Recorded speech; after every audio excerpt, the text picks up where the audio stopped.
Hello, and welcome to the channel. I'm Biz. Great vibes to all. And in this video, I want to talk about my lock journey, as well as get some tips and recommendations for longevity with your locks, maintenance care, and my hygiene routine. Before we get started, I just want to thank you. I want to ask that you go ahead and smack that like, hit that subscribe button for much more. And definitely throughout this video, if you have any questions or anything like that, definitely feel free to drop it in the comments and I'll make sure that I get back to y'all on that, all right? Please bear with me. I'm still getting comfortable in front of the camera and stuff like that. And I'm here to vibe with y'all. So we're gonna keep this pretty much raw, keep that editing down to a minimum so I can go ahead and get this information out, all right? So as far as my lock journey is concerned, all right? I started my locks in 2007, and I never looked back. I was working an office job at the time as well as retail part-time, and I had some reservations about it because I wasn't sure how it would be received, but I knew that I wanted to change and I knew that locks were for me. So you got to think 2007, they were popular, but not nearly as popular, not as many actors or rappers or, you know, internet personalities, anything like that was, you know, wearing the locks. It was kind of more of a religious thing or more of a statement back then when I initially did it. So it was just something that I found to be beautiful, and I felt like it would be perfect for my hair type at the time, but also low maintenance and would give me the flexibility that I wanted to be able to do styles and things of that nature. So I already had a braider that I was going to, and my hair was past shoulder length, so I had good length, and I was getting braids, and it would be, you know, different designs. She would give me crisscross and like basket type weaving in my braids, very intricate.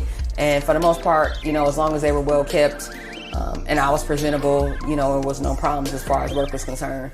But I knew, again, that I wanted to change. So once I made the decision to go ahead and do it and I was ready to go through that awkward phase, we went ahead and locked it up. And as it turned out, you know, the braider that I had also did starter locks. So she took care of me for the first few years that I had them, and I never looked back.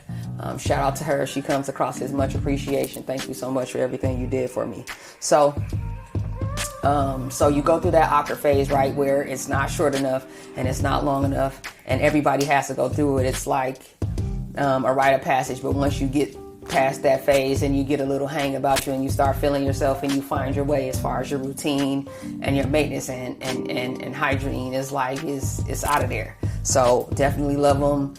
It's definitely my baby. It's definitely my crown. And I'll make sure in this video as well, I'll throw some B-roll for y'all somewhere on the video so you can see, you know, kind of my retwist and my shampoo routine, which I tend to go to the shop. I do go to a shop to get my locks retwisted about every 5 to 7 weeks or so. And I keep a standing appointment for that, all right? And I actually do have some, you know, hygiene and methods that I do at home to keep me together, keep me fresh and smelling good in between my retwists.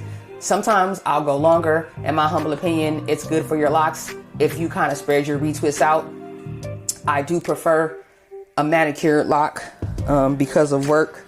And just because I prefer that look for myself, I prefer the more manicured lock, but I also realize there's different types, free forms and things of that nature. So just depending on the style, has an impact on how often you twist or wash. But for me personally, I tend to go every 5 to 7 weeks, but sometimes just for the health and longevity of my locks, I'll kind of just let it go. So in keeping with that, let's get into my first tip, all right, which will be hygiene for me. Hygiene, which consists of, you know, keeping your locks fresh, keeping your locks moisturized, and just keeping the debris out. Because of the texture of locks, they're pretty much just mini sponges, all right? So they pick up everything, bobby pins, loose change, lint, other locks, definitely hair for sure. I'm being silly, but all jokes aside, they tend to pick up debris. So as you're taking your clothes off and on, you're working out, you laying in bed on the pillows, you sitting on the couch, you doing laundry, they tend to pick up lint. It's been times where I went to get my hair twisted and there was like other people's hair locked. Like it's like that, especially when they get this long, all right, long hair problems, which I'm gonna do a separate video on that at another time. But there's definitely challenges the longer they tend to get, but I wouldn't change it for anything, clearly. So as far as hygiene is concerned, I tend to keep my hair wrapped up once I come in and I know that I'm in for the day. I tend to wrap my hair up, all right? So here are some of the things that I use to keep me together, bonnets. All right. Now, if you have any questions or want to know where exactly you can find these at length, you can go ahead and drop that in the comment section. You can check your local beauty supply or local stores, but when you're looking for some that have kind of length to them, they can kind of be harder to find. But definitely hit me in the comments and let me know. And I'll share any information with you that I have, okay? So bonnets, I use those to wrap my hair up, and that helps not only keep the debris and lint out, but it also helps with moisture. It helps lock in your moisture so that you're not touching on everything or that your locks aren't laying up against anything. So for example, when you lay in your bed or on your comforter, on your pillow, depending on the material of the pillowcase, it's gonna suck the moisture out of your locks. So that's a reason why I like to keep my locks covered up. And on your bonnet, you wanna make sure that you get one on the inside where it kind of has this silky material to it. And again, that's excellent for keeping the moisture in your lock. And what I like to do is, before I put the bonnet or any wrap on top of my head, I'll use a long scarf like this. I have quite a few of these in different colors, but I always try to get them pretty long. And I'll just kind of fold them over like this a little bit, go ahead and wrap my head and go around, and then I'll put the bonnet on. So what that does for you, first and foremost, it kind of keeps you laid down, keeps your parts nice and neat, but it also protects your edges from any rubbing. Usually when you buy scarves or when you get a bonnet, it'll come with a tiny little thin, ladies, you'll know exactly what I'm talking about, and maybe some of you fellas, it'll come with like a thin strip that matches the material of your bonnet, and you're to wrap that around before you put the bonnet on. So this is my answer to that, just because I got a lot more hair and this tends to stay on my head better. So I'll go ahead and wrap my hair and edges up with this before I roll up the end of my hair and, you know, throw it in the bonnet and kind of just let it lay inside of there. And that it stays on really well too. Like once you put this on and then you throw the bonnet on, I never have a problem with the bonnet coming off as I'm sleeping or anything like that. So go ahead and grab yourself a few of these. Recommend that to help protect your edges, but also keep you laid down. Now, when it comes to showering, depending on what my needs are. For example, when my hair is a little on the drier side and I want a little bit of that dew and mist from the shower, I'll go ahead and wrap the scarf, like one of the ones I just showed you. I'll wrap that around my hair, and then I'll pile my locks on top of my head, but then I'll also go ahead and put this guy on. So what this is it's kind of like a do-rag, but it's closed up on the end. As you can see here, it's completely closed up. So, and it ties up, you know, so I'll go ahead and wrap my hair up on top of my head and then slip this over it and then tie it tight. So now my hair, as I'm showering, is kind of sitting up on top of my head if I'm not looking to get it wet or I don't need any additional moisture. Because as you may imagine, you're not going to walk into your typical store and find a plastic shower curtain that's going to go over your locks. It just doesn't exist, or at least not yet, right? So in the meantime, in between time, I've been using this. I've even gone to the lengths of using a regular shopping bag. If, let's say I'm traveling, I'm on vacation, I'm staying with family members, or I'm in an Airbnb or something like that, I'll make sure that I save any shopping bags from a trip that we took to the store. And I'll wrap my hair with this and then also just put a plastic bag over my head. I know that's a little, you know, what it is, but we gotta do it. We gotta do it what we have. So that's what I do to shower to keep my hair from getting wet. And you know, sometimes that humidity from the shower will have your edges crazy. So if that's a concern and you know you're getting ready to go out and you're not going to have time to wrap your hair up much, go ahead and wrap it with this and then maybe throw a bag over and you'll be set to go. When it comes to dandruff, I know dandruff can be a concern when you initially get your locks. I think we all kind of go through that because it's that growth and the fact that you're not able to wash much. When you're initially starting, you kind of get a buildup, especially from my fellas as you're working and working out, you may get that buildup. So they make lather-free rinses or lather-free shampoos. Now, it's going to be a little out of the ordinary that you can find this at your local store or grocer, but you may be able to pick it up at your local grocery store as well as check Amazon for just a lather-free rinse or lather-free shampoo, and you may be able to find that there. All right.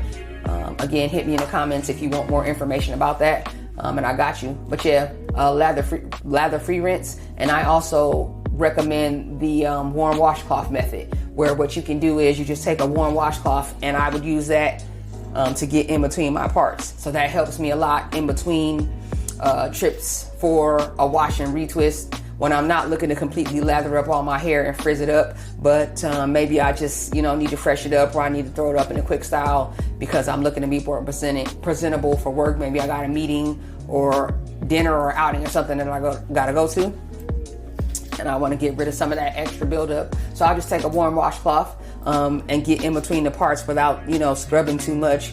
You kind of just tapping it to get that excess out. Then I'll take a little bit of oil on my hands, in between my hands, and I'll just rub it down my locks and do maybe a light rub of the oil in between the parts. And that generally helps me.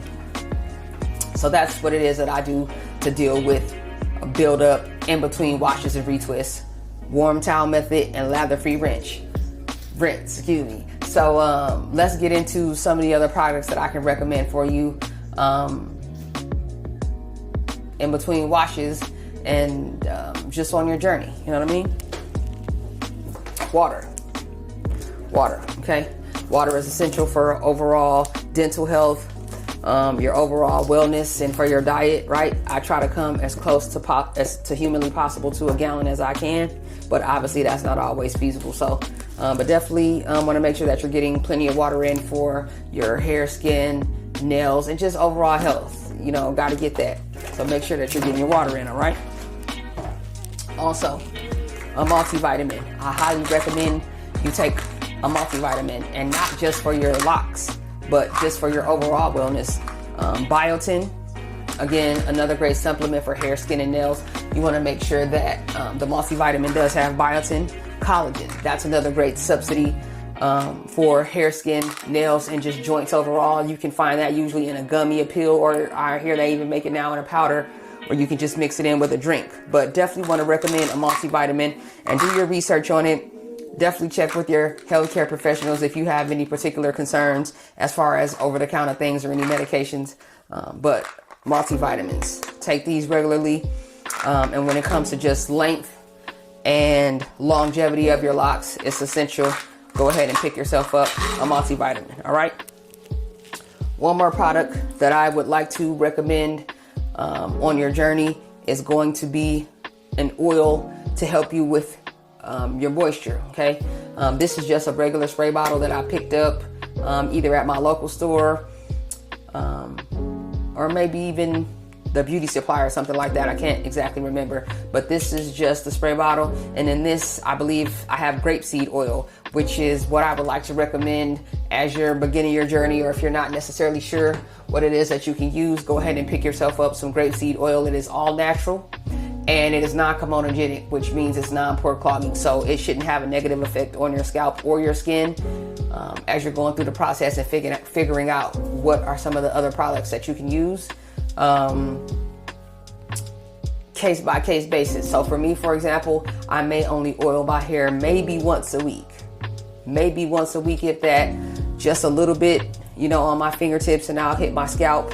And then I'll again spray some on the hands and kind of go over my hair, make sure that I'm getting it back. And also don't ignore the tips of that hair as well. Make sure that you're oiling your tips as well. That is important and often neglected. But make sure that you're, just oiling overall. But again, for me, usually about once a week is plenty enough. And again, to keep that buildup down, you don't want to be oiling too much, especially as you're in the process of figuring out what works for you, okay? And now what I want to discuss is color. In my humble opinion, you should definitely consult your loctician or just a colorist as far as what your hair is able to handle. Every hair type is a little different, and just because a friend, family member, or coworker was able to go lift their hair and color it crazy does not necessarily mean that you're going to have a good result. It doesn't mean that you're going to have a bad one either.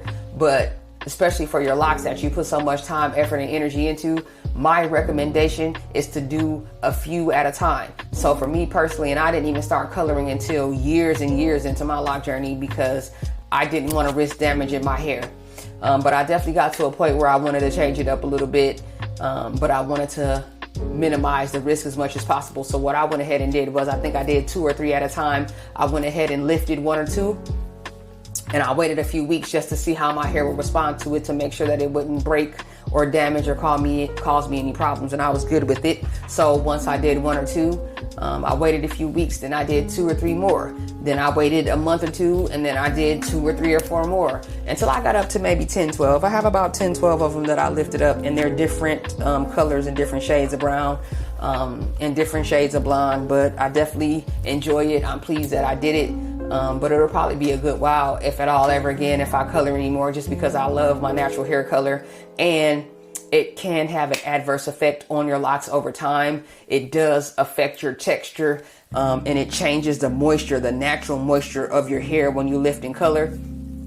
And I will say, for someone who's had their locks over 15 years, it is extremely normal that over time you experience some breakage. All right, I've definitely trimmed my locks just to get that initial buildup out that you experience as you're getting your hair to lock. Especially for me, I have more of a softer texture, so it took me a little longer to lock than your average.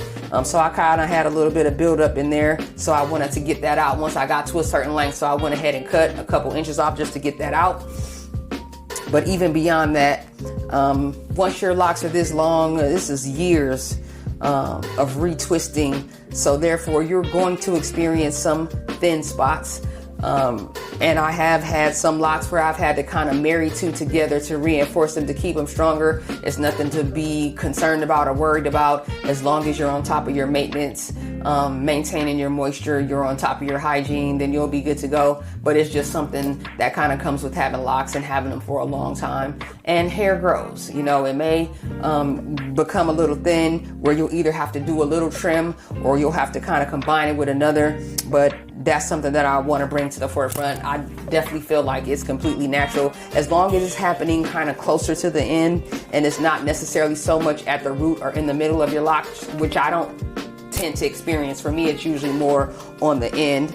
And I do have a few in here. I'll see if I can find one for you where I've had to kind of make a little knot just to prevent it from breaking. So here's one right here, for example. So I'll come up to the camera a little bit so you can see it. But here you can see I've kind of had to tie this one into a little knot, just because that's a spot in my lock where it got a little thin. And again, as I stated, it's not way at the top of my lock. That was really more at the end. And again, that's just years of retwisting, wear and tear, you know. And then once you get to a point where you're this long, they tend to sit behind you, and it's like you lean on them when you're sitting on the couch, when you're sitting in your chair at work, when you're laying in your bed, you kind of lay on them. So you can experience a little bit of thinning. It's nothing to be concerned about, but definitely be monitoring that and keeping your eye on that.